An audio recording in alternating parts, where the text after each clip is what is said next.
Welcome back. Bam. Gabe, we switched over to the Midas Touch Network here. What? We are on the Midas Touch Network. If you're joining us, let's turn Twitter off here. I think I can get rid of that thing. Maybe not. I don't know.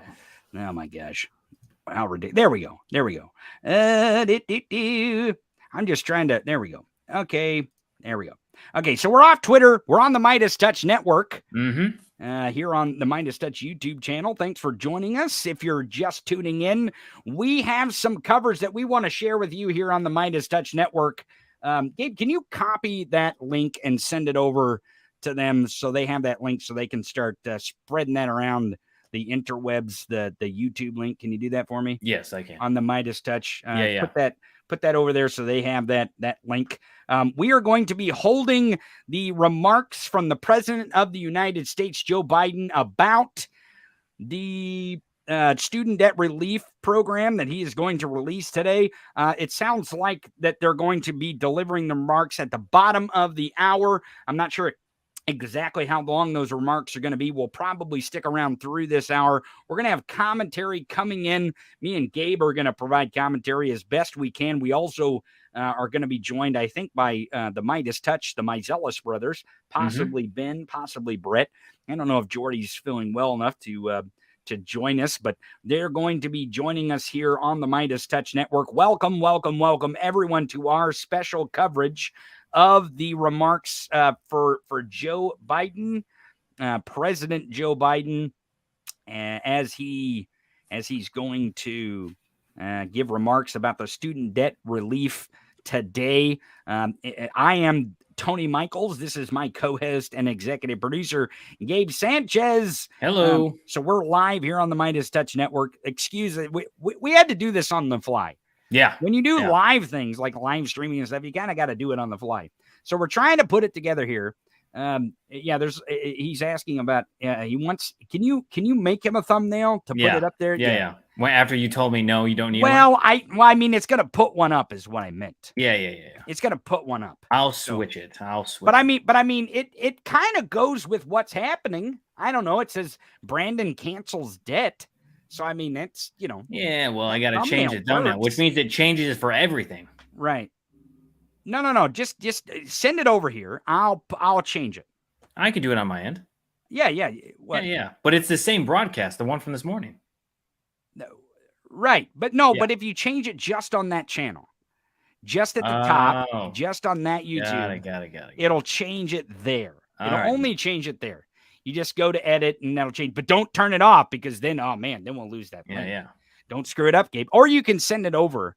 I'll just send it over. To the suits. Send it to the suits and they'll take care of it over there. So, but if they want to send that link around, I'm going to get, again, see, we're all on the fly here. And if anyone knows, we actually host the show and we actually, we're produce the show as we're going.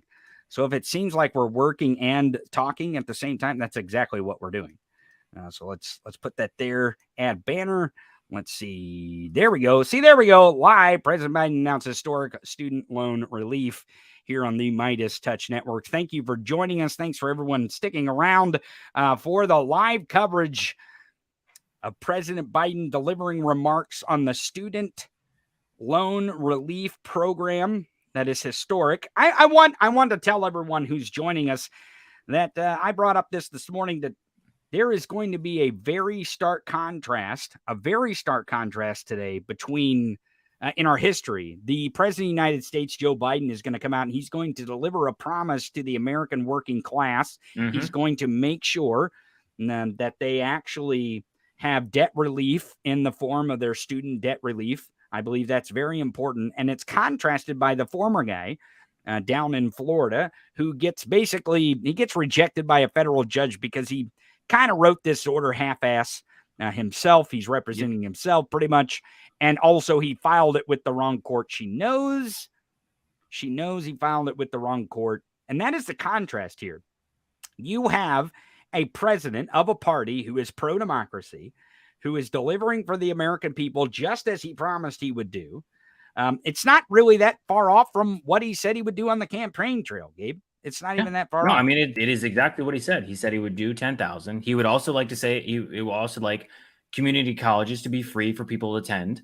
You know, right. He never promised a 50K. He said when he answered the question, no, I will not forgive 50K. So people need to understand kind of where those things lay out. But he did make a promise during the campaign trail for 10K. And he did that and went beyond that for those who have Pell Grants and went up to $20,000. So he delivered on his promise and added more to what was done. Right.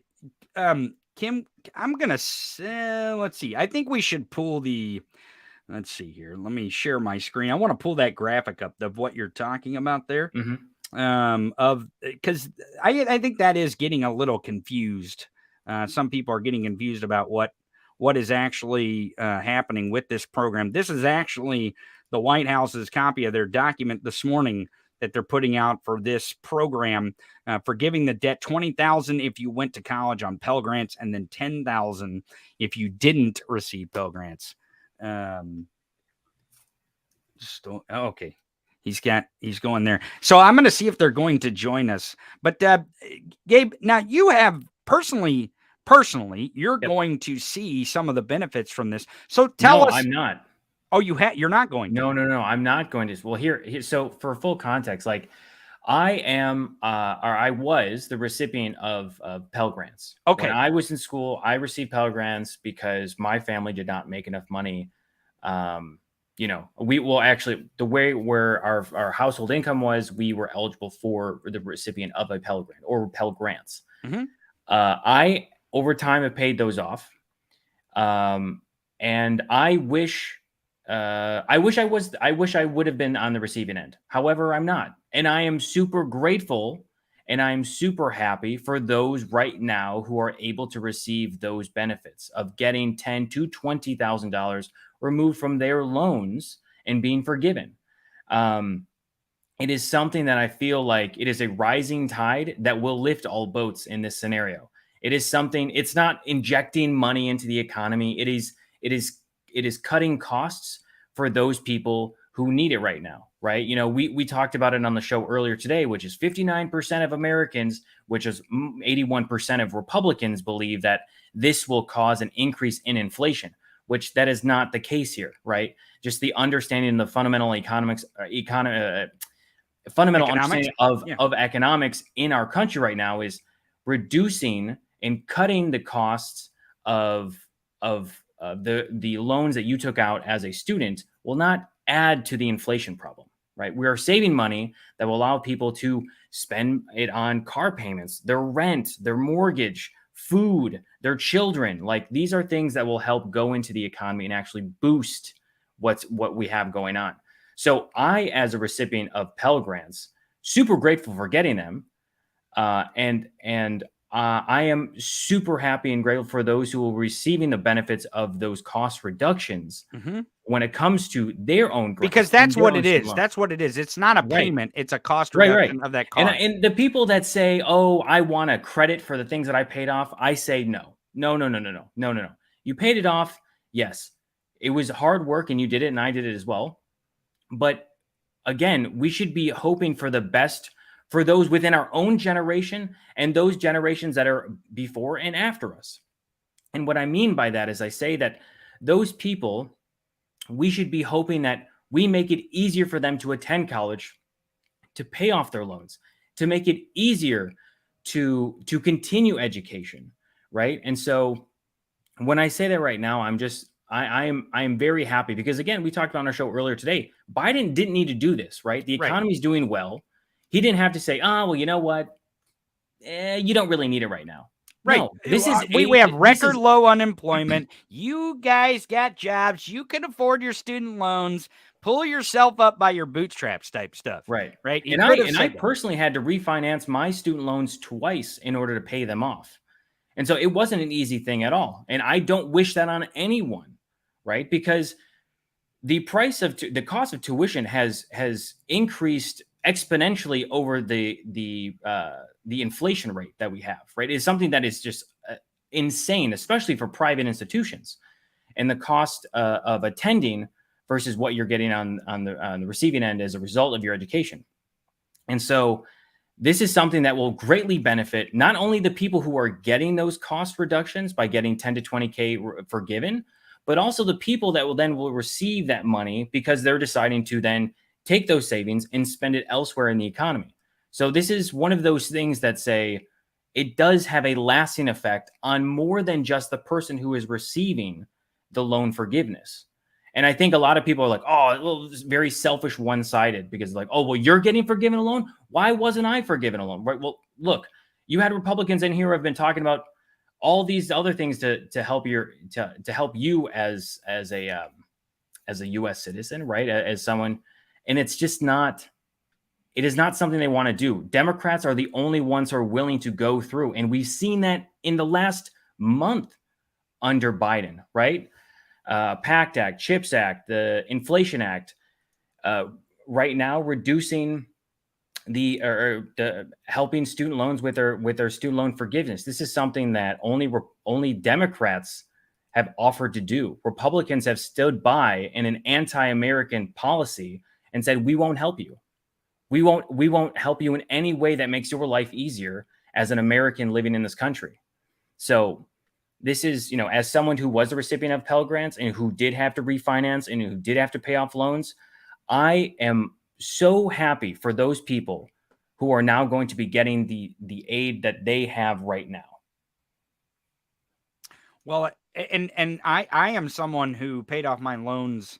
Again, I didn't carry my loans very long because I'm a college dropout, and that I think is some of the people who are mad because they did pay off their loans. And people who have worked hard to pay off their loans. I worked hard to pay off what was remaining of my loans years ago, but I'm not mad because the American people and the American working class are receiving a cost reduction, which is going to, I don't know, help the American working class. And I think that's important. We have Brett Meiselas with us. Brett, what do you make of this development where the president's going to come out and speak to us today? Oh, I mean, let's be real here. This is the largest student loan relief that we've ever seen in American history. And so I think we need to be cognizant of that fact. And this is going to help so many Americans. And I believe like 90+% of the relief is going to be to people earning less than $75,000 a year. So this is going to disproportionately help the people who need it most, which I think is great. I think it's funny to see the antibody response from Republicans anytime a policy is presented that is something that actually helps people instead of major businesses, billionaires, things like that. It's like you could give all the relief, all the tax cuts, all the bailouts to businesses and billionaires in the world, and Republicans cheer it on. But the second you decide to give a single bit of relief to the average American, all of a sudden it's, oh, this is going to cause inflation. This is going to cause all these problems. It's like they are just so afraid to help regular Americans. And I think they realize that once people start to feel the effects of this, they're going to be like, oh, this is great. Actually, this is really good and really helpful. And all these attacks on Biden about socialism or whatever are just ridiculous. I mean, let's face it, the system is extremely broken.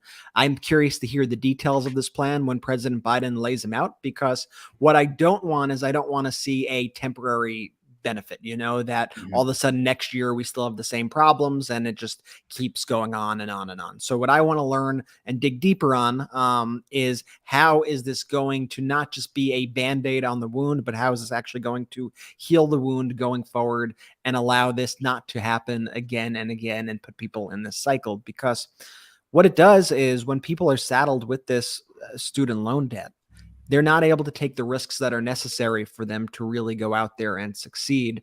They're not able to be entrepreneurial in many aspects. They're not able to take chances on careers, and they just don't have that safety net. And it's really because there's a system that is very predatory on people who are making decisions at times when, let's face it, I mean, do you know everything about life when you're like 18 years old and are trying to make your future decisions? Mm-hmm. So it's extremely predatory. And I think at minimum, we got to get rid of all this interest that's been stacking up. And to me, I think, and I want to hear the details of the plan to see exactly what it does. But, if you owe $20,000 on your loans and you paid $20,000 to interest, I think that should just go and apply straight to your principal.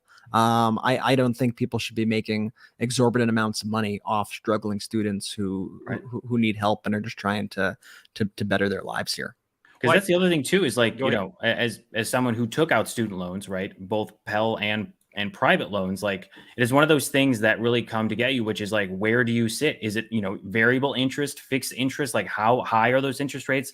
Especially as you come out of college, like, oh shoot, like I should, knowing or maybe not knowing too, is like, which one should I be paying off first? Right. You're like, oh, well, I got to make sure that I pay off the highest interest one first. But yeah, like, how do I cut costs and save money so that I can apply more? Do I have to refinance? Like, in and of itself, like inherently, the higher education system is flawed. It is broken in the way in which we price it, in way in which you get benefit of your education. Yeah. And as you said, the predatory factor of like private banking institutions giving you money and sign it, like, I, as an 18-year-old, can take out this amount of money at a high interest rate to pay for college, but I don't have certain rights elsewhere. Like, it doesn't make a lot of sense. And so right now, this $10,000 to $20,000 is an amazingly big accomplishment for the Biden administration and everyone who will receive those savings. But also, it is something where it's like, well, it is something that we need to look at as the overall higher education, continuing education sector, to say, like, how can we benefit so next generation and the next classes that come through these schools aren't victims of the same problem, right? We're like fixing something right now, but then continuing on past this, how are we going to help those who want to get an education and who want and need to get those loans down the line? Well, I just want to bring up an article from October of 2020 that you won't see any Republicans referencing today. And it's about how lenders forgave $287 million in unpaid debt by Donald Trump. And you never heard anyone blink an eye when Donald Trump's debt was forgiven. A quote unquote billionaire's debt was forgiven to the tune of $287 million. And you can look that up in Market Watch. It's reported all over the place. And you forget how people, and especially people close to Trump, took advantage of that PPP loan program at the beginning of the pandemic and really just took all of our money, didn't have to pay back those loans, and basically scammed the American public out of millions and millions and millions of dollars. And nobody batted an eye at that. So I think all relief is good, but I want to make sure that we're, helping those underlying issues, like you said, Gabe, so that going forward, that this isn't a recurring issue that we have. And I think also, like, hey, you got to look at things like times change, things change. Because somebody's doing something good now, you can't be that selfish to not want people to succeed now because you may have not have had that opportunity. I mean, think about like advancements in medicine and things like that. Like, yes, I'm sure there are a lot of people who, when certain treatments came out for certain kinds of cancers and whatnot, there were people who felt like, if only I had this, 10 years ago. But does that mean everyone right now deserves to die? No, I think it's great. And we should be helping all these people with everything we can. And the fact that President Biden is taking an action, like you said, Gabe, that he really doesn't have to do, but that he wants to uphold this promise that he made during the campaign, and he's doing what we can. I think we need to look at that and say, hey, we're moving the ball forward here. And that's a good thing. Well, I think the context of this is great, like you said, because we can even go back to other campaigns or presidential campaigns. It's having said that Joe Biden is going to try to deliver on his promise that he gave the American people in 2020, because we have to give it that context, right? Because you remember when Mitt Romney was like, if you want to go to college, just borrow $1 million from your parents, right? Like if you want to start a business, just borrow $1 million, because every parent has $1 million, their parents, right? I mean, we have this situation where during the pandemic, I think the American people learned a lot about ourselves. But more than anything, they learned about our system of government, and they learned about our society and our culture, because there was a lot of people who struggled to even afford college, who were called essential workers and said, nope, you have to work. You have to work during a pandemic. And there were other folks who weren't allowed to work during the pandemic, and they discovered that the government could save the business that they worked for. They would save them. I mean, they gave him, some crumbs, right? $800 or whatever it was to get through the next 8 or 9 months. But then when the Democrats came in March of 2021 and actually delivered a package of COVID relief that was for the American people, I think people discovered, hey, our labor is something that we actually barter with, and we actually can afford to give the American working class actual benefits inside of our government, because it's ours. It's our country. It's our government. We don't have to cater to the billionaires who want to wipe away hundreds of millions of dollars worth of debt. We can actually do that for, I don't know, the American working class. And I think that is the most important component of this, is that in this moment, when Joe Biden could say, look, we have record low unemployment, wages are on their way up, the stock market's up, the economy, there's high demand in the economy. I don't think it's a good time to really be lowering the cost on Americans at this point and spending quote unquote federal dollars on this forgiveness of these loans. He absolutely could say that. He could renege on his campaign promise, turn tail, and run easily, but he's not, because I truly believe with the infrastructure bill, with the PACT Act, with the CHIPS bill, with what he wanted with Build Back Better, which became the Inflation Reduction Act, with the COVID relief, and now with this movement on the student loan debt plan, Joe Biden, his number one concern is the American people. It is the American working class, and his aim is to deliver for them. I believe he couldn't be doing more with what he's got, Tony. Right. He really could. I mean, he is betting on America, right? You've got the CHIPS Act, which is trying to make our country an actual person or an actual entity that will compete against someone who is overseas, right? We want to bring those jobs to America. The thing that Republicans have said they would do over and over again was, we'll give you a credit. We'll give you a tax credit if you keep jobs here. And they go, well, actually, I can save more money if I send them overseas, right? It's made in America, or, as much as Trump wants to say it's always made in China for him or some other country that isn't America.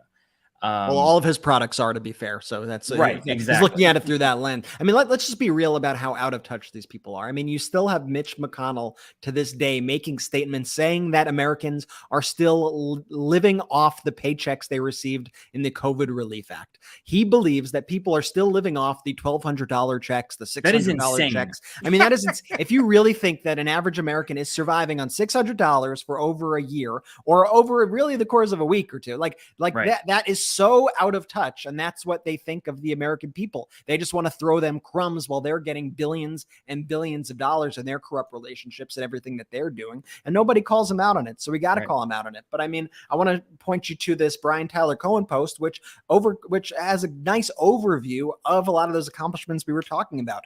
10K in student loan debt eliminated, up to 20K actually. The Inflation Reduction Act, which is also, remember, the biggest climate bill in all of history. The American Rescue Plan, infrastructure, the biggest gun reform package that we have seen in decades, CHIPS, the PACT Act, the most jobs added, lowest unemployment in 50 years. We got rid of the Al-Qaeda leader. And now let's look at the Republican platform, who just says no to everything for the American people. But then they throw on a little sprinkles of fascism there. So what they want to do as well is defund the FBI, dissolve the Justice Department. They want to prevent sick veterans from getting health care. They want to eliminate your Social Security and Medicare. They want to force 10-year-olds to carry their rapist baby to term. They want to lock up Dr. Fauci. They want to ban and burn books. I mean, the two parties aren't even remotely similar here.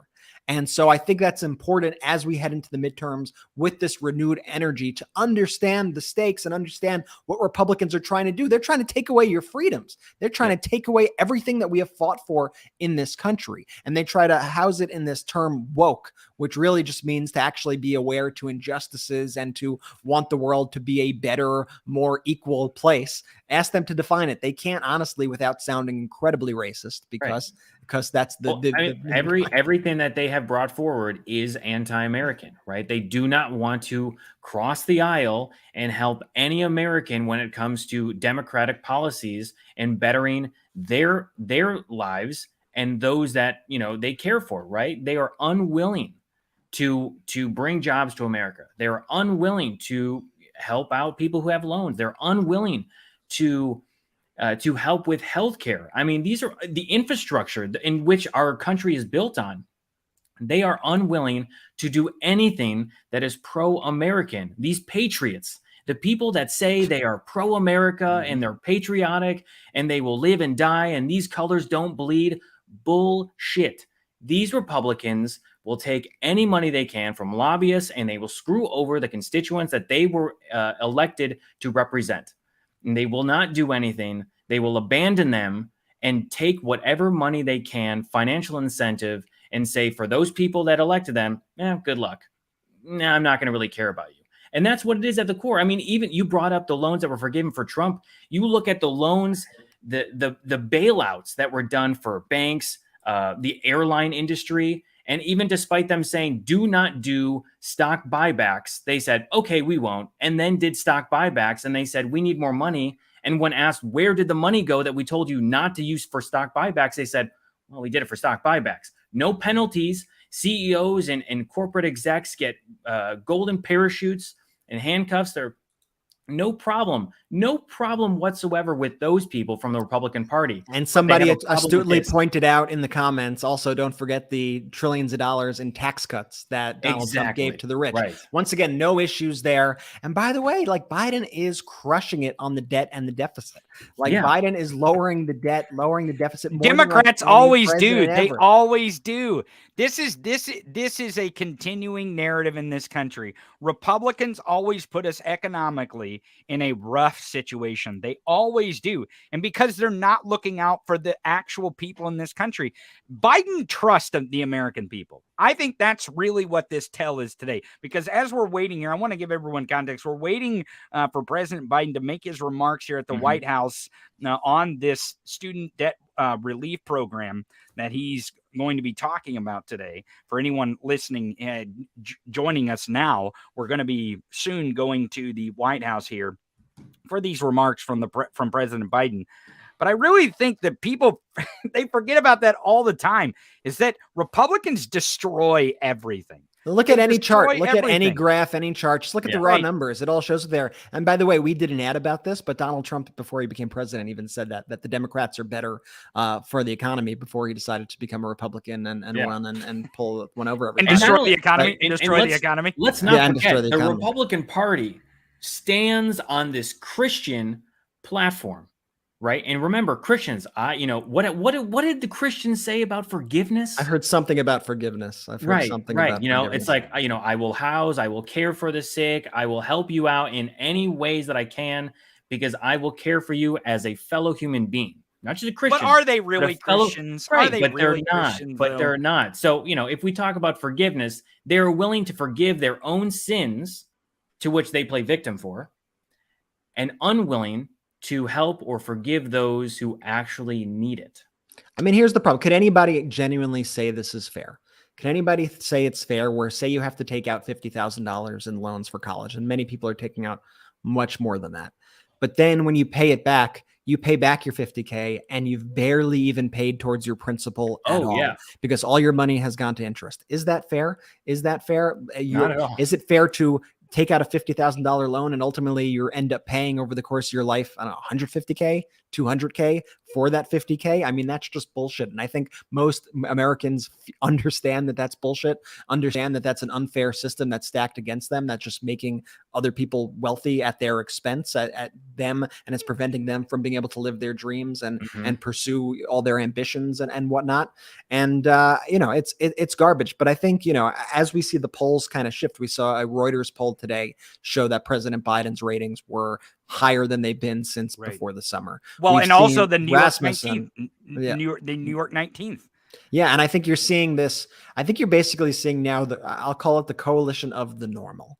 I think it's the coalition of people who, by the way, may not be on the right or may not be on the left when it comes to a lot of these issues, but they see just common sense policies. And the Democrats are the ones right now pursuing just common sense policies. Like for Republicans could try going to like a gun violence issue, for example, Republicans could try to act like, oh, spooky, scary Democrats are trying to take your guns.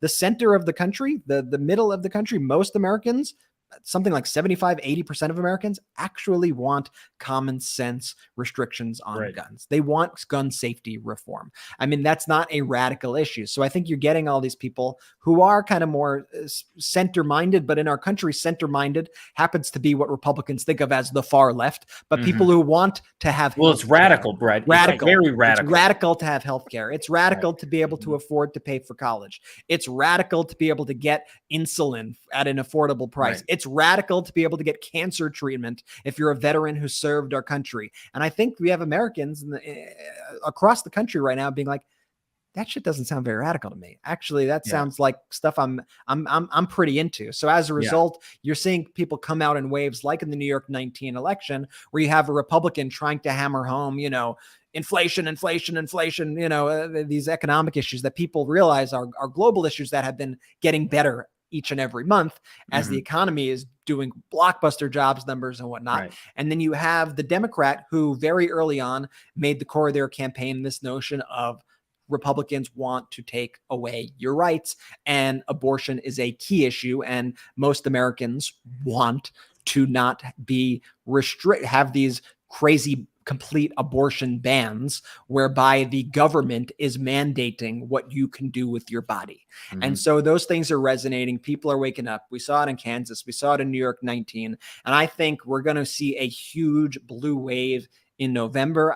And it's going to take all of us. But the reason I'm saying it is not to say, oh, we could sit home and relax. No. I want you to be energized. I want you to be excited. We got to lean into it. We got to be ready, and we got to be pumped up, and we got to get everybody as excited as we are about these results, and everybody as passionate to push back against this authoritarianism that is coming our way, because without it, it's on us at the end of the day to spread these messages. We've already seen what kind of the corporate media does and how they handle Joe Biden's accomplishments, but we're pushing, we're defying the odds against that. That race last night in New York 19, there were some polls that had the Republican up by as much as 10 points. They had that as a lean R district. Now think about that every time you go on 538 or Real Clear Politics or whatever website you use to look at the aggregation of polls.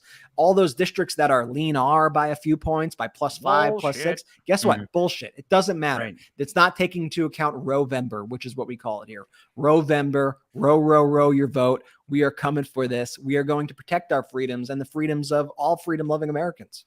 Well, I think that's a great point, because follow the Midas Touch Network while you're here. Subscribe if you're listening. You're not going to want to miss a thing, because I think Democrats have a better messaging platform, and I don't want to pat ourselves on the back here at the Midas Touch Network. And I mean, you, Brett, and Ben and Jordy have done such a great job at delivering some of the messaging for the country to really understand, hey, it is about messaging. It is about politics. You do have to do this thing and go out to win elections. You have to fight back a little bit inside this world where if you want to set policy, you're going to have to win places like the New York 19th. That is a place where you can win and you should win. And that is, I think, the most important thing, is to get the messaging out, because community is important. And I think that's why Beto's doing so well in Texas, is because he's not talking about people's genitalia in bathrooms. He's talking about Texans. He's talking about what's important to them. Like you said, not to go broke because of a damn medical bill. I mean, have to send your kids worried that they're going to get killed by a weapon of war at a school. I mean, he's talking about the real issues that the community wants the politicians to talk about. It is vitally important that our people who set policy for us in our government, because it's ours, whether it's a state or the federal government, it's ours. They are doing the things that the community wants and the community needs. And I think that's what this is today from the president and the remarks that we're going to hear. The other thing I want to bring up is, like, what is being announced today is a great start, right? Like in the same way when they passed the healthcare bill under the Obama administration, that was a good start, right? Everyone was like, oh, it's got to be all or nothing, right? It's got to be, and mind you, like, even the healthcare bill was very scaled down to what it ended up being. And from there, Republicans tried to strip it away to down to being nothing. But the way that I look at this student loan forgiveness is the same way that I looked at the healthcare bill. It's meant to be a starting block to build on, right? It's not meant to be like, if we could, we would do it all and it'd be great and everyone would be happy. But I mean, this is a starting block to really take a look at the systems in place to identify it's broken and it needed fixing. Now, what systemically do we need to fix here? And let's go through and actually make amendments to this. We make it better. But if we live in this world that is, it's all or nothing, it's bang or bust, then we won't move anywhere. We won't progress to something that is better from nothing. And so I think that a lot of people really need to look at this right now and take off the I pay for my loans or this or that. It's like, look, and we're lifting everyone up with this. Let me say two things. First, I want to address a comment here from someone named Michael. Let me see if I could pull it back up, because this person is just a really sad, pathetic person, and I think everybody should talk to Michael here. Michael said something like, "You sissies are done."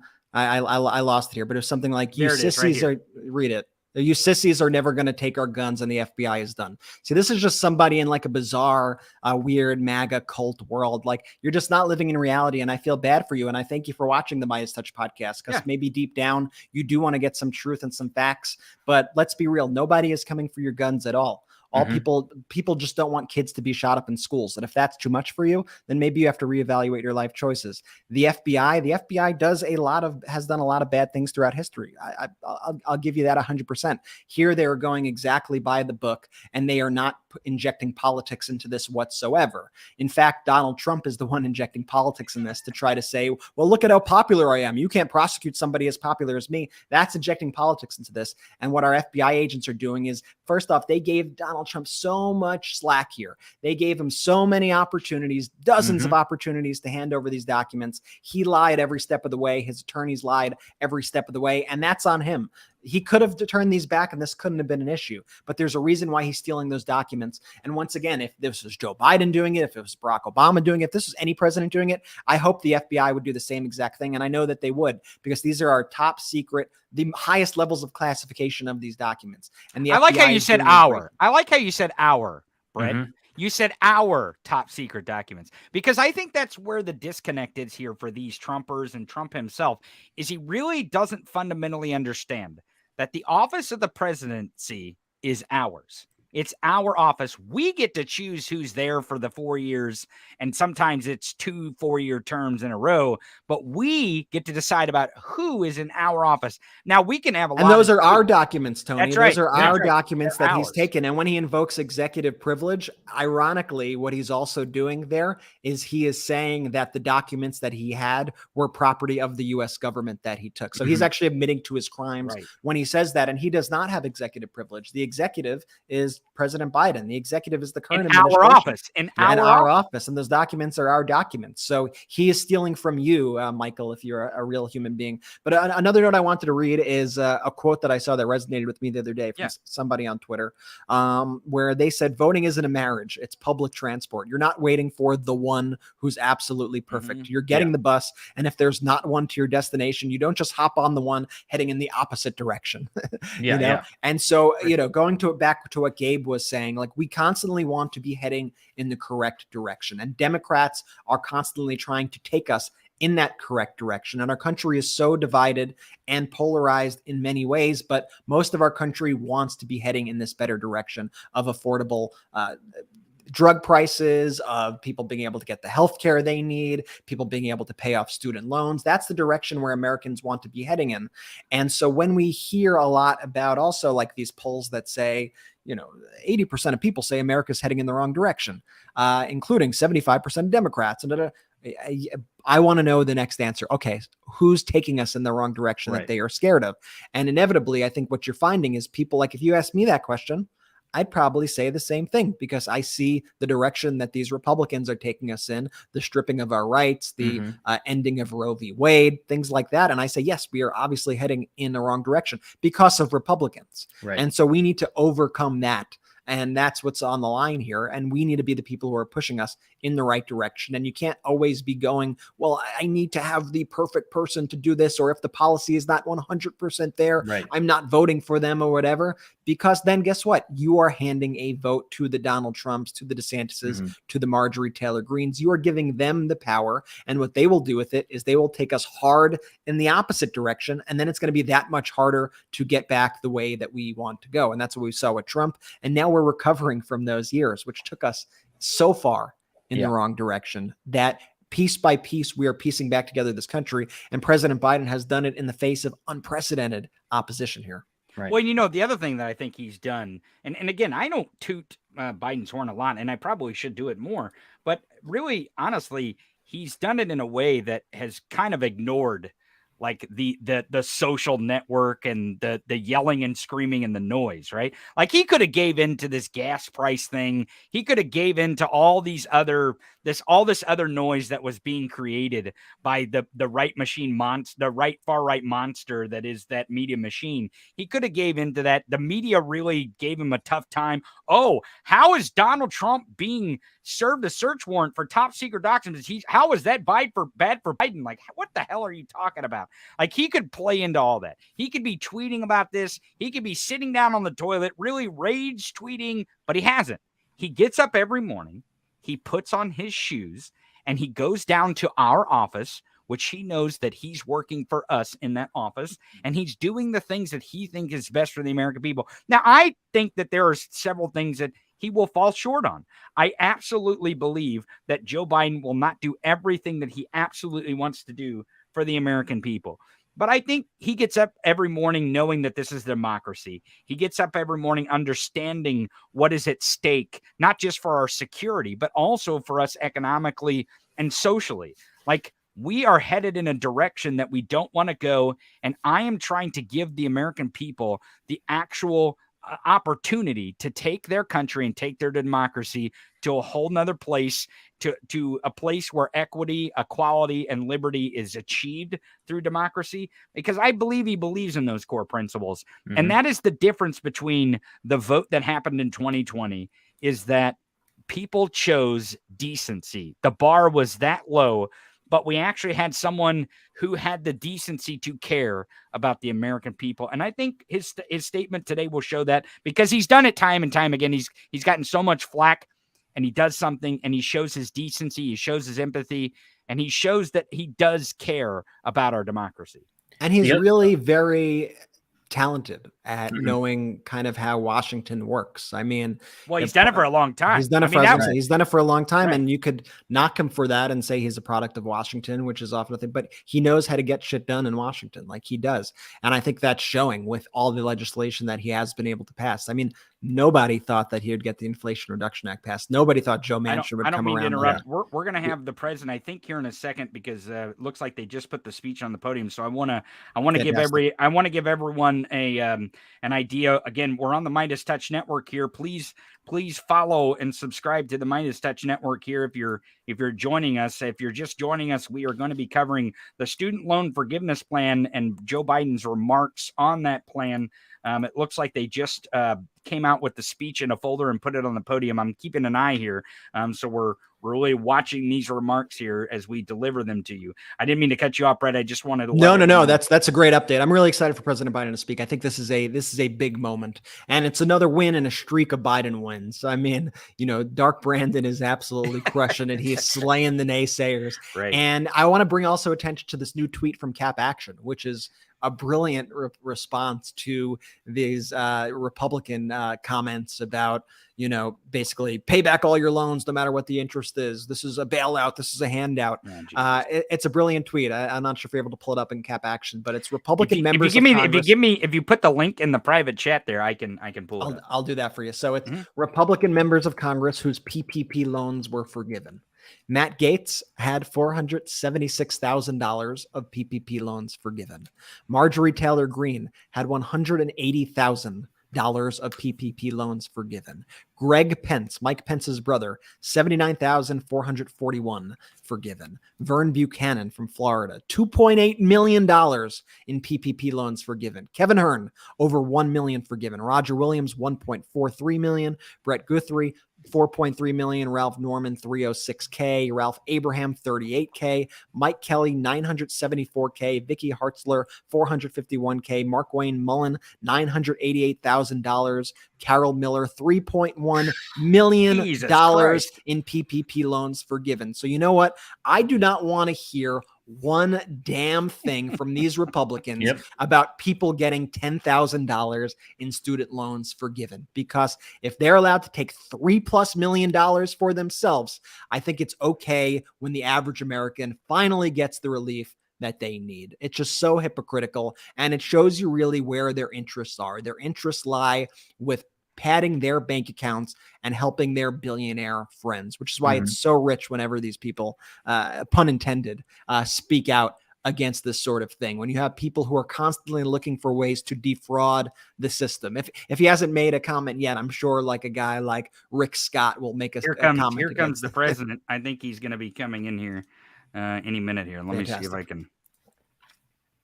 But the other person that when you bring up the list of people like Elaine Chao, Mitch McConnell's wife, a recipient of PPP loans, like, Mitch McConnell, who is in Kentucky and relies on government aid and assistance for constituents, the guy who is willing to criticize others for getting a handout is silent when it comes to the loans that here's the 12 years of universal education is not enough.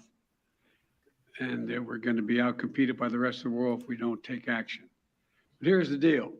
The cost of education beyond high school has gone up significantly. The total cost to attend a public 4-year university has nearly tripled in 40 years. Tripled. Instead of properly funding public colleges, many states have cut back their support. We're just talking about that in the Oval. Many states have cut back support for their state universities, leaving students to pick up more of the tab. For 50 years, Pell Grants had been a key way for the federal government to help lower income families, particularly those earning less than $60,000 a year to send their kids to college. Those Pell Grants used to cover 80% of the cost of going to a public 4-year college. Today, Pell Grants cover roughly 32%. That's 1/3 of the cost as opposed to before. It matters. I remember walking up, my dad, like probably a lot of your folks, cared a lot about your education. My dad's greatest regret was that he never got to go to college. And my dad was a very well-read man, particularly history, but it was a great regret. And you always say, Joey, you're going to be a college man. And I'd say, Dad, but what does that matter? I mean, you can still get fired if you're a college man. He said, yeah, but they can never take it away from you. They can never take your education away. And I remember my senior year, I got into one of the little Ivies, and I got into a number of schools, and we're trying to get the money, even with financial assistance, to be able to go there. We had 4 kids, all of us wanting to go to school. And I remember going down after a baseball game. I went to a really good school up in Claymont, Delaware, on the Pennsylvania border, and drove down to Newark, Delaware. My dad worked at an automobile agency. And I walked in, and I had my spikes, and because the reason I was going down, when your dad works at an automobile agency, the great advantage, you get a new car to go to the prom, or a good used car off the lot. You think I'm joking? I'm not joking. And so I went down to my 51 Plymouth with beach towels for seat covers. And I had my uniform on, my spikes off. I ran in, and the woman's name was Mary, who ran the place. I said, Mary, where's Dad? She said, he's out in the lane going into the repair shop. Give him my word, true story. And my dad was a well-dressed, refined fella. And I walked out, and my dad was pacing back and forth between the big garage door going into the repair shop and the door going out of the showroom. And he looked up, he said, oh, Joey, honey, I'm so sorry. I'm so sorry. And I thought, God, something happened. This is before cell phones. So something happened to one of my brothers or my sister or my mom or something. I said, what's the matter, Dad? He said, I went to see, the guy's name was Charlie Delcher, who was a vice president of the Farmers Bank, which was a state-owned bank that did a lot of the financing of people wanting to purchase a car. He said, I went to Charlie and asked to borrow the money. He said, he won't lend it to me. He said, I'm so ashamed. I'm so damn ashamed. My dad would, my dad was like millions of parents all across the country. want to help the kids to get to school, but there was just no way to be able to do it. And because he believed, as I do, that education was a ticket to a better life.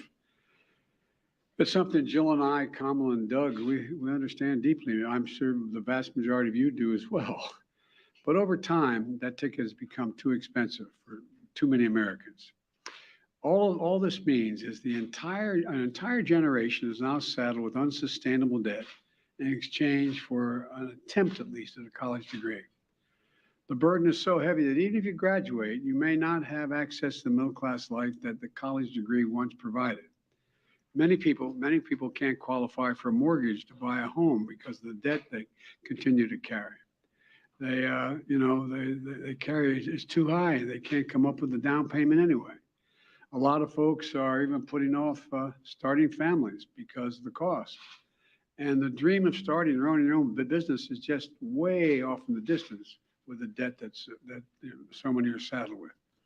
Many of you had to leave school because of financial strain was much too high. About a third of the borrowers have debt but no degree, and worst of both worlds, debt and no degree. The burden is especially heavy on Black and Hispanic borrowers, who on average have less family wealth to pay for it. They don't own their homes to borrow against to be able to pay for college. And the pandemic only made things worse. But we responded aggressively to the pandemic to minimize the economic impact of the harm of COVID imposed on individuals, families, and businesses. You all were there with recovery. Look, we increased unemployment benefits for workers who were laid off.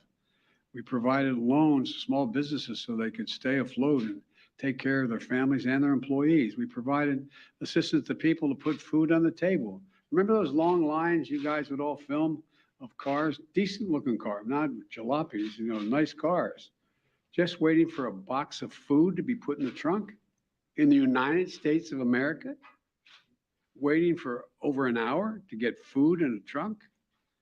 And we provided rent and mortgage assistance to keep people from being evicted and thrown out in the street. Our approach to help Americans who need it the most was necessary, and it was the right thing to do, and it helped people avoid financial crisis, which helped our whole country as a consequence of that. That didn't benefit them, it benefited the whole economy. Our approach is why America's economic recovery was faster and stronger than any other advanced nation in the world. Now it's time to address the burden of student debt in the same way.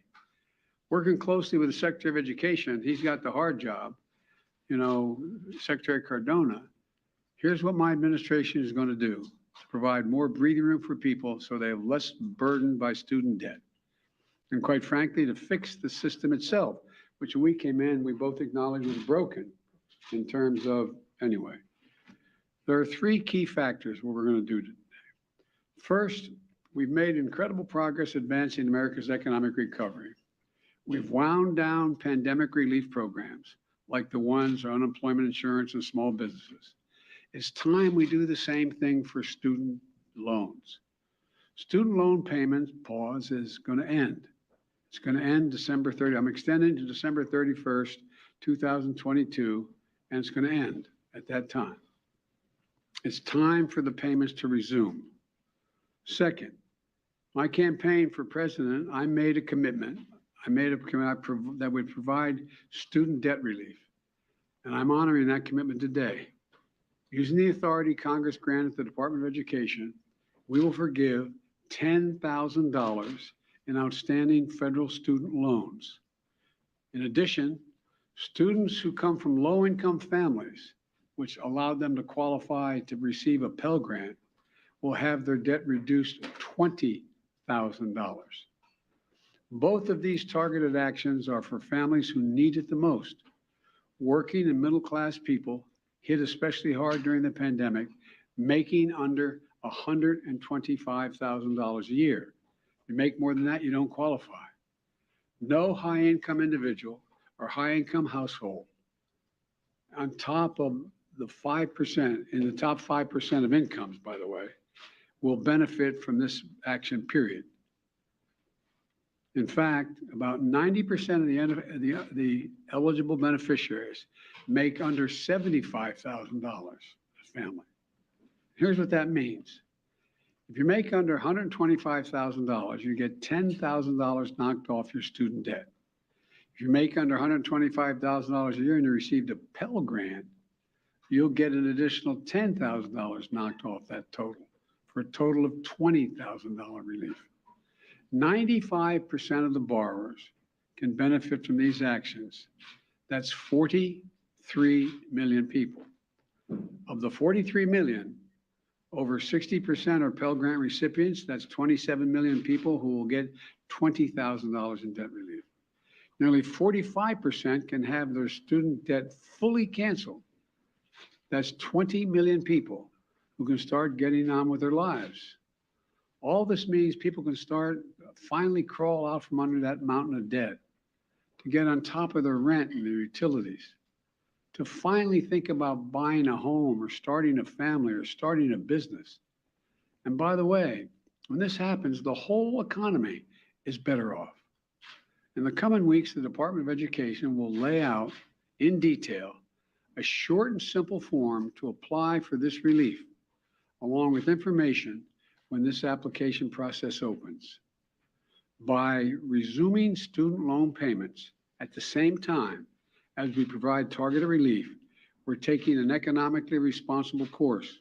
As a consequence, about $50 billion a year will start coming back into the Treasury because of resumption of debt.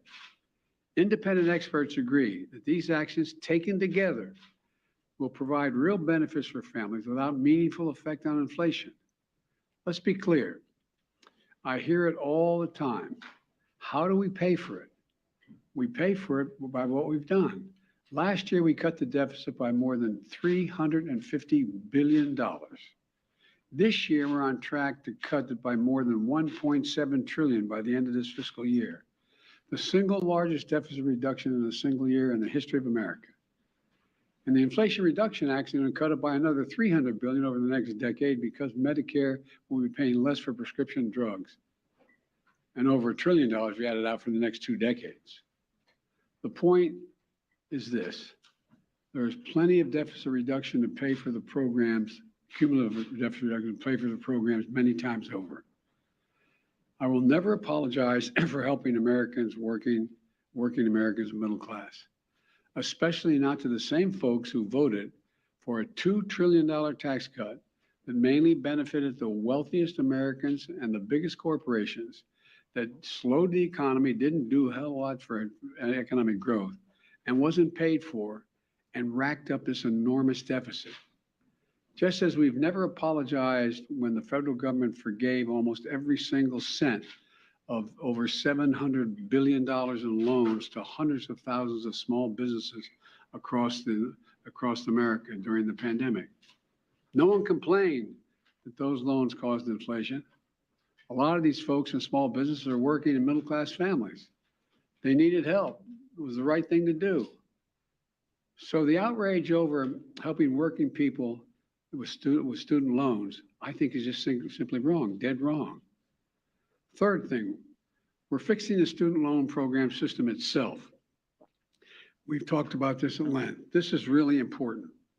We're proposing to make what's called an income-driven repayment plan simple and fair. And here's how. No one with an undergraduate loan today or in the future, whether for a community college or a four-year college, will have to pay more than 5% of their discretionary income to repay their loan. That's income after you pay the necessities like housing, food, and the like. You currently pay 10%. We're cutting that in half to 5%. And after you pay your loan for 20 years, your obligation will be fulfilled if it hadn't already been fulfilled, meaning you won't have to pay any more, period. And borrowers whose original balance was less than $12,000, many of whom are community college students, will be done paying just after 10 years. These changes will save more than $1,000 a year on average for the borrower. It's a game changer. We're also fixing what's called, and this has been the bane of driving me crazy when I was out of office, the Public Service Loan Forgiveness Program. Now, this program forgives student loans to encourage those students who have those loans if they go and do public service. Think of the millions who are public school teachers, local police officers, workers at local charities, members of the military and the National Guard, and so many more. Think of the folks who work for federal, state, local, tribal governments, keeping essential services going, responding to natural disaster, all those firefighters and cops. The program is designed so that if you serve in one of these jobs, and we'll be able to list those and you'll be able to accurately assess whether you do, and make your loan payments for 10 years, even if it's not consecutive years, your remaining balance will be completely forgiven. It's a great idea, but the program's a mess. It's so inefficient and complicated, too many people just give up. Think if a service member defers their student loan payment while they're deployed. The system is so restrictive that their active duty service didn't count as public service, and the loan isn't forgiven as promised. It's outrageous. Well, the man to my left is going to fix it. The Department of Education has recently proposed changes that will make this program work better and over the long term, much better. And now the department issues emergency temporary changes to retroactively credit public service so it counts and loans are forgiven. Since I've been in office, more than 175,000 teachers, nurses, police officers have been able to get over $10 billion in loan forgiveness so far through this program. But this opportunity expires on October 31st, 2022. So my message to all servants, all public servants, all those who are the ones that are volunteering, is out with student debt to go. Here's what you want, if you're worried about how to do it, go to pslf.gov before October 31st to see if you qualify for public service student loan forgiveness. This is another game changer. And we're going to have people who are there to help get you, help direct you and work you through the process. And one more big change we're making to the system is we're holding colleges accountable for jacking up costs without delivering value to students. We've all heard of those schools luring students with a promise of big paychecks when they graduate, only to watch these students be ripped off and left with mountains of debt. And my predecessors looked the other way, for some reason, with good reason, to do anything about this fraud. My administration is taking it on. For example, the Department of Education works with private education associations to accredit colleges and universities so they can receive federal aid. Well, last week, the Department of Education fired a college accreditor that allowed colleges like ITT and Corinthian to defraud borrowers. And combined with our emergency actions, the Public Service Forgiveness Program and other actions we've taken, we've been able to cancel more than $32 billion in student debt for 1.6 million borrowers, including those defrauded by these bad acting schools. Our goal is to shine a light on the worst actors so students can avoid these debt traps. Now, I understand not everything I'm announcing today is going to make everybody happy. Something is too much. I find it interesting how some of my Republican friends who voted for those tax cuts and others think that we shouldn't be helping these folks. Something is too little, but I believe my plan is responsible and fair. It focuses the benefit on middle class and working families.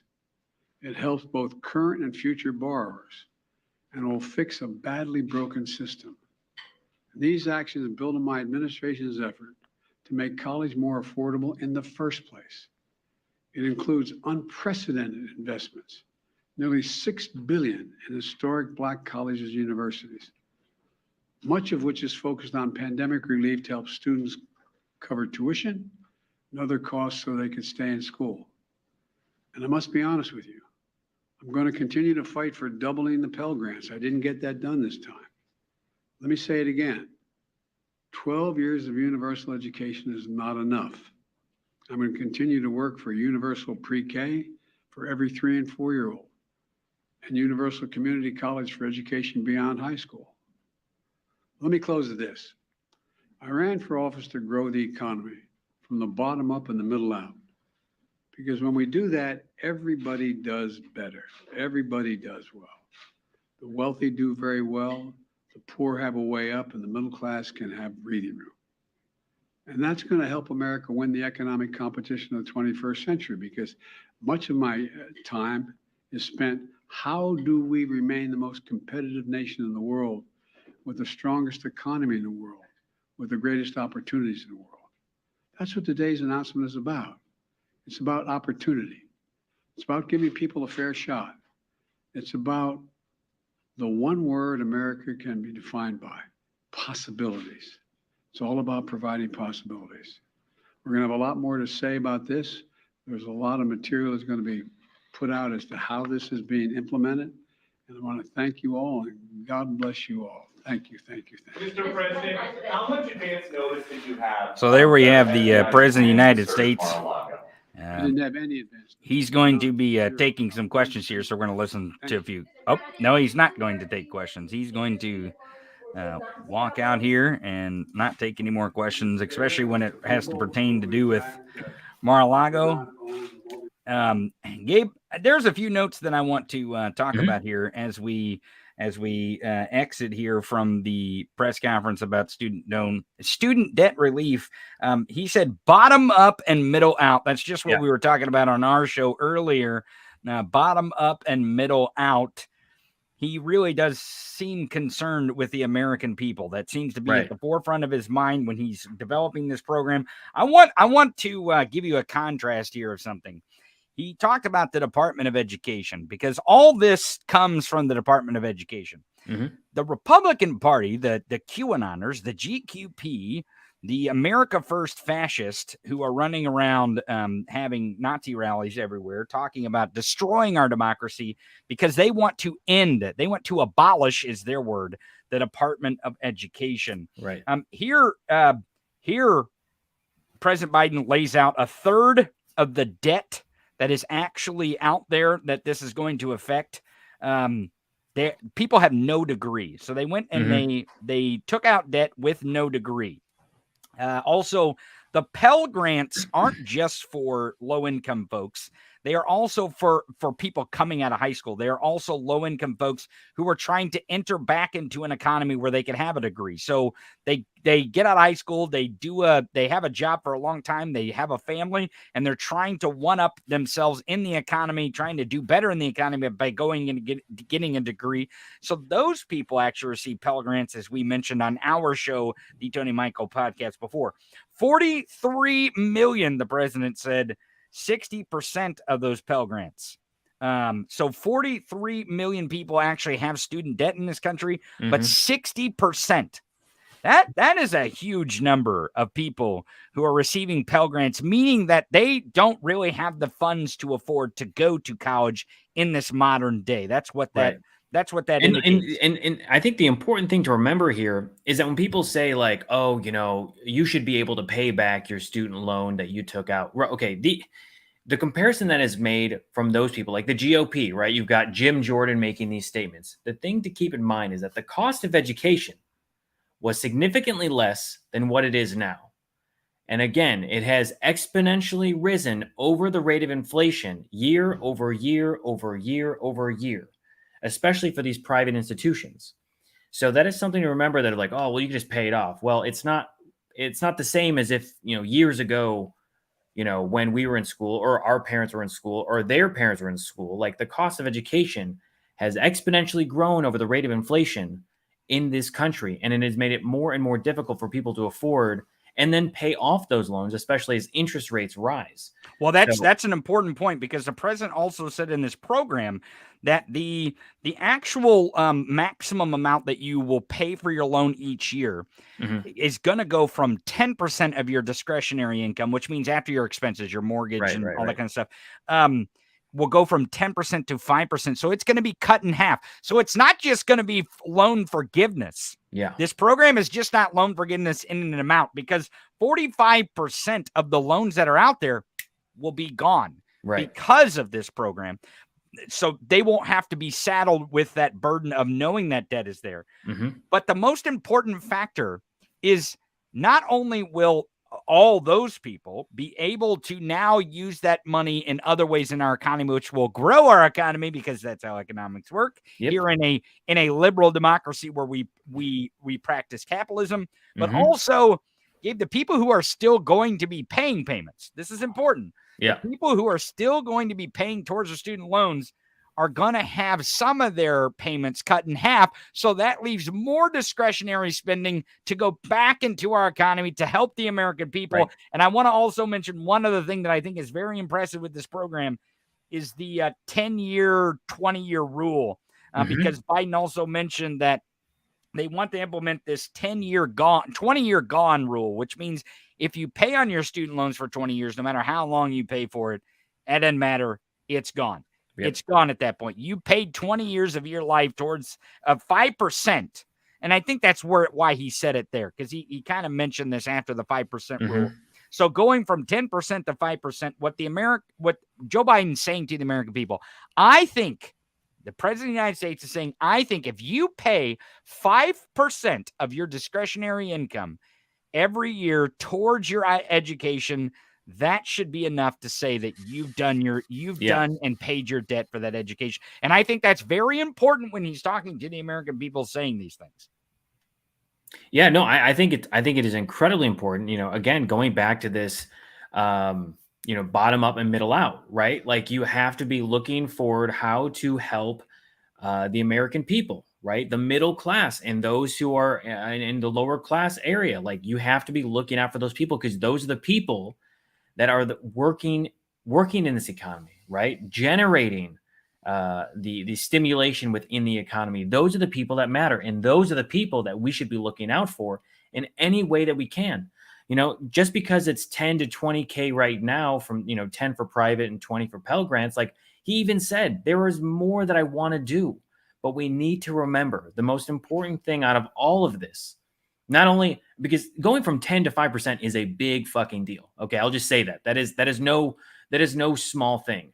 And taking that in addition to the 10 to 20K in loan forgiveness, these are things that will greatly help people that are struggling, because the Democrats, Joe Biden, are actually caring for the American people, despite what Republicans say. Oh, we'll get to it. We'll do it. And they never do. They will do whatever they can to screw over the constituents that have voted them into office, that they elected to protect them, right? They elected these people to protect them. And then on the other side, you've got these Republicans that say, well, pull yourself up by your bootstraps and figure it out. Right. No sort of aid, no sort of assistance, no sort of safety net to make sure that we don't fail as a country. And that is what Joe Biden and the Democrats have done, even in this last month or so of passing these different acts. They are investing and betting on America. They are investing and betting on the American people to say, look, we know times are incredibly tough, and we want to help you so that you can make this country exactly what we have dreamt it to be. And then it's that easy to look at the party that is helping and doing something to help us as Americans, and the party that it just sits by and says, nah. Well, they want to abolish the Department of Education. Right. And so well, we talked about it today on our show, and I don't want to give too much of a shameless plug, but please go over to our channel, the Tony Michaels Podcast, and follow us. We have a show every single weekday, noon Eastern, 11 Central, 9 Pacific, on YouTube, Twitter, and Twitch, and we simulcast from the Midas Touch Facebook page. So go over to our YouTube channel, the Tony Michaels Podcast, and follow us there. But today on our show, we talked about the stark historical contrast today, where the president of the United States is coming out and delivering yet again for the American people, as he says, bottom up, middle out. And then we have the former guy, down at the fake White House at Mar-a-Lago, hiding documents. A judge says, no, this order's bullshit. You're in the wrong court. It looks like it's written in Crown. He's yelling and screaming apparently at his staff and his lawyers, I want my documents back. And he doesn't he says, I want my documents. And he doesn't understand that those are our documents. It's our office. It's our government. It's ours. The people. It's ours. We voted. It's ours. And I think the stark contrast here to today, of the president of the United States, Joe Biden, coming out and delivering once again for the American people, even at the calls that he would not be able to do it. Mm-hmm. He's done it again, time and time again. He's delivered. He delivered today on student loan debt for all the people who were naysayers, and some of them on the left, and we'll talk about that in a second. But the stark contrast that Joe Biden understands that office of the presidency is the American people's office. Mm-hmm. And he is there to put his shoes on and get up every morning to work for the American people, regardless of what state they live in, what county, who they voted for, what their ideology is, what their religion is. He doesn't care. He's there to make sure that he gives the best opportunity and the most trust to the American people to do what's right for America and give them that opportunity to prove it. Now, I want to go to the people who are naysayers because we've seen a lot of this all or nothing stuff as well today. It's not just the right wing who's like, abolish the Department of Education and see where that gets you. Like, we want to all be really dumb in this country is what we want to do. But we see the naysayers on the other side who are saying all or nothing. This isn't enough. This isn't enough. Let me remind everyone again who say this is not enough. 45%. Now, again, this is all loans because this is important. This is super important. None of this benefit will go to people who make $125,000 or more. What Joe Biden is saying is if you can afford your student loans, we're going to make you pay them. And that starts at the end of this year. We are not pausing payments anymore. From now on, you have to pay because we're doing this program. And if you make over a certain amount of money, you won't benefit from this. You have enough money to do this. So having said that, all the people who can afford their loans, 45% of all loans outstanding are going to be gone. They're going to be wiped off the books. I think a lot of people who are all or nothing don't understand that so many people are going to have all their student loan debt gone. It's gone. It is gone. It is paying for people's student debt because so many people, a third of all the debt outstanding, people don't even have degrees. It's like me. I dropped out of college twice, Gabe. I had loans each time, and I had to pay back those loans. Now, I don't begrudge people who still have loan debt, and I don't say, oh, well, they don't deserve it because I didn't get it. I benefited from those federal student loan programs to get the college education that I still don't have a degree for. Right. But that's the point here is that all the naysayers of the all or nothing, this is like TYT Young Turk stuff, Nina Turner stuff.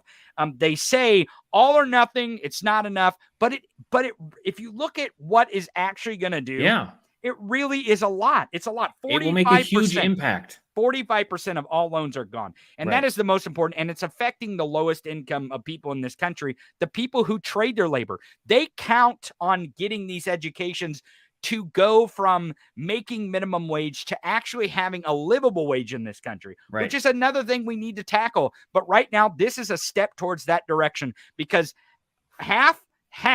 the amount that you're going to pay of your discretionary income for the student loan is now cut in half. If you still have a student loan left, you're only going to have to pay for 20 years. Now, I am always skeptical of a government program like this and the implementation of it. So we'll see what that rollout looks like. But hopefully it's pretty easy when 45% of the debt is just gone. I think that. And I just want to reiterate, like the idea that it's all or nothing, right? It's this or bust, I think is a very ignorant way and naive way to look at how we are progressing and advancing us as the United States, right? We have a problem. That problem is our higher education system. It is not only how much we have to pay for it, but what we are getting out of it as a result. And the private institutions that can continue to increase their price year over year over year. And that's not even including the for-profit institutions like ITT or the other for-profit institutions that you can take online, or the career colleges or what have you, the ones that have been caught a fraud or cheating students or whatever it might be. Like I forget what the number was, 20, 30 billion. I forget which one he said that they have already forgiven because of institutions like this. just this past year. But you look at this and say, like, this all or nothing type of way of thinking is incredibly flawed, and we need to stop and think about how this is actually benefiting 45% or more people, depending on where you fall on the spectrum in terms of the loans, right? The idea that you have to stop and say, well, if I can't get it, no one should get it. I think that is very ignorant. Yeah, sure, it is unfortunate that you can't get the assistance that you want. Look, I was the recipient of Pell Grant loans, private loans, and the government issued Pell Grant loans. I paid off. I'm not upset. I'm not completely just overwhelmed in hatred toward the idea that this was done for other people, right? I am grateful, and I mean, it helps us all. Happy. Yes, it does. Us all. We talked about that in our rising tide lifts all boats, right? The idea that we can help everyone is helping. Yeah, it's the economy. This is going to be good for the economy, which is good for the American people, and that is the point going forward. Now, Ronna McDaniel brought up some kind of poll. It seemed again, polls these days are way the fuck off. They're absolutely ridiculous. Most of them are completely wrong. We talked about it on our show several times, but this poll that 59% of Americans, now let me be clear, not economists, Americans think that this student debt relief is going to cause inflation. Like, what in the hell are you talking about? How in the world is people having less cost in their discretionary spending going to cause inflation? Number one. Number two, I want to go back to the Pell Grant thing, because I think that is important when Ronna McDaniel is trying to make her statement, because she's trying to speak to average Americans, because everyone has student loan debt, whether you're a Trump supporter, a Biden supporter, it's someone who doesn't really can even pay attention to politics. You probably have some student loan debt, or know someone or someone in your family, or it affects you in some way.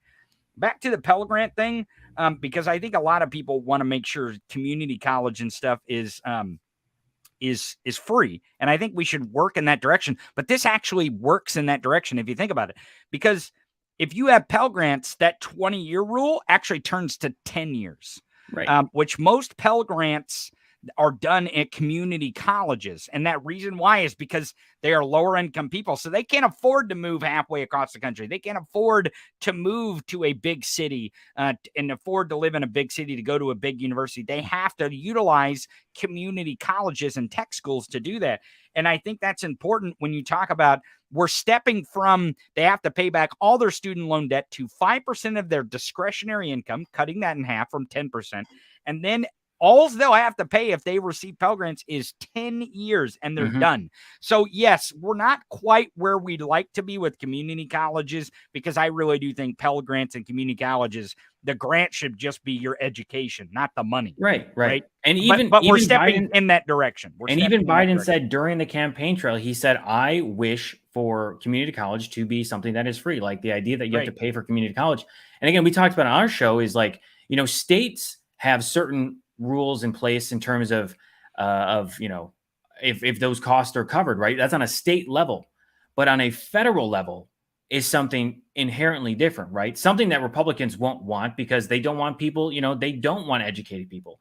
They don't want people to get the ability to use their degree to advance their career and get a livable wage, right? This is something that Republicans don't want, which is the very opposite comparison of what Joe Biden is advocating for and trying to push for, and even said, I didn't get everything that I wanted, right?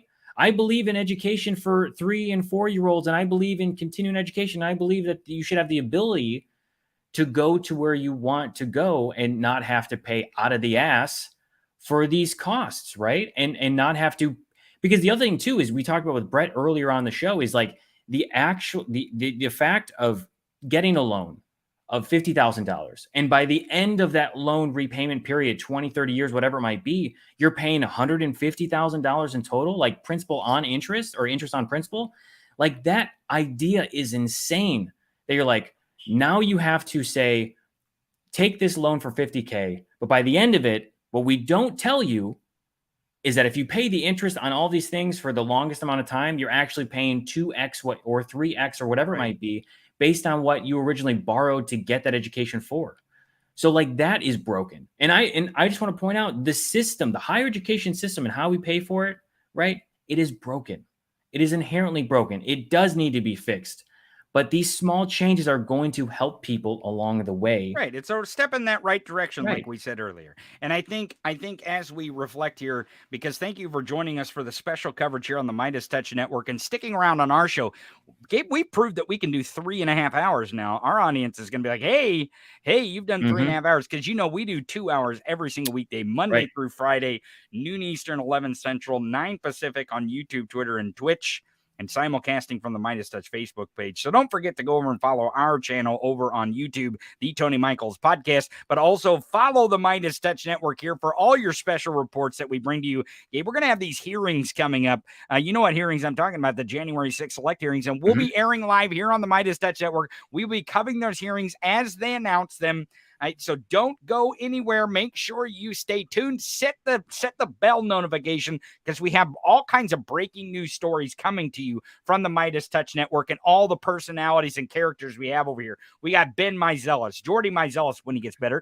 We got Texas Paul, Coach D. We got Tennessee Brando. We got Michael Cohen. The list goes on and on and on over here. And I'm so happy to be part of this network to deliver you guys pro-democracy speech, because I think that is the most important thing that we can do, is deliver pro-democracy speech to the people and to you, and give you truth of what our democracy is, and not do this all or nothing thing. But please do us the favor. Please follow the Midas Touch Network now. Don't forget to hit that bell notification, and also go over to my channel, The Tony Michaels Podcast. Follow me and Gabe every single weekday, Eastern 9. Noon Eastern, 11 Central, 9 Pacific. It's been 3.5 hours. We've been on the air for 3.5 hours. So don't forget to go over and follow us there, and please watch us every single weekday. If you miss it, don't worry. You can download the Tony Michaels Podcast on Apple, Spotify, Google, wherever you get your podcast. And I'm sure Midas Touch will probably put this somewhere for you guys to see, but you can always come back to the YouTube channel if you want to refer back to it. A great conversation. Thanks for sticking around, Gabe. And thank you, Brett Meiselas. I know he's probably out there somewhere listening. Thank you for joining us and giving us commentary on the front end. And we know at our show, we have a great outro. And because this is still part of our show, sort of, I think we should use our outro. Don't you think we should use our outro? Because to all the audience out there on the Midas Touch Network, we surf the tweety tweets and trendy trends every single weekday in the Shit List Roundup. So don't miss our show. Don't miss the Shit List Roundup when we surf the tweety tweets and trendy trends to hold these fascists accountable. But more than that, make sure you're getting that pro-democracy speech that is so missed in the media today. Until tomorrow when you join us, because I know you will, noon Eastern, 11 Central, 9 Pacific on YouTube, Twitter, Twitch, and simulcasting from the Midas Touch Facebook page. Until then, surf's up, motherfuckers. You've been listening to the Tony Michaels Podcast. In your face commentary of current events and political news. No rules, no boundaries. I think we've made that perfectly clear. We hope you enjoyed the show, and we'll be back soon. In the meantime, follow Tony on social media at The Tony Michaels. And until next time, raise a fist and repeat after me. Fuck 'em.